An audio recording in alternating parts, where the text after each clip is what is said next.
Olá, meu nome é Isaac Muniz, sou bolsista PIBIC UFMA, graduando de Psicologia pela UFMA e orientando do professor e doutor Flávio Luiz de Castro Freitas. O título do presente trabalho é O Conceito de Pulsão de Morte no texto Além do Princípio de Prazer, de Freud.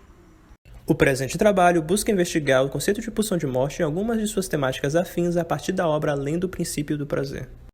Os objetivos do presente trabalho são identificar os objetos últimos das pulsões conservadoras, expor a função do modelo biológico em relação à pulsão de morte e destacar as relações entre os princípios de prazer e o princípio de nirvana, todos a partir do texto Além do Princípio de Prazer.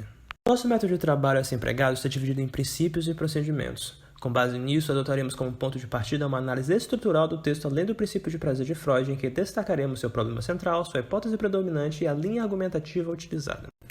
Ao longo da obra Além do Princípio do Prazer, Freud utiliza de uma vasta gama de fenômenos, conceitos e modelos epistêmicos para alcançar, identificar e conceituar aquilo que estaria para além do princípio de prazer. Nesse percurso argumentativo, o autor percebe no dinamismo pulsional do aparelho psíquico humano a tendência de conservar, de repetir, de retornar a uma cena ou estado anterior, daí o termo pulsões conservadoras. Nesse sentido, o objetivo final das pulsões conservadoras em Além do Princípio de Prazer é o retorno a um estado anterior, a qualquer tipo de tensão e desprazer, ou seja, o estado inorgânico, através da extinção total das estações energéticas no aparelho anímico, isto é, a morte natural, daí o conceito de pulsão de morte. Em relação ao modelo biológico, surgem além do princípio do prazer duas estruturas argumentativas nas quais os fenômenos biológicos podem ser elencados. Em relação à primeira dessas, podemos defini-la como uma espécie de psiquização de teorias e fenômenos biológicos através de uma derivação analógica entre ambas as linhas de pensamento. Já a segunda consiste na utilização desses mesmos fenômenos como ajudantes empíricos para um processo de especulação metapsicológica. Ambas essas estruturas argumentativas se conflagram e se fundem em um modelo biológico capaz de proporcionar um fundo epistêmico, o qual será utilizado de base para investigar, através de uma aproximação especulativa, a sexualidade humana e a evolução dos seres vivos, no intuito de construir o conceito de pulsão de morte.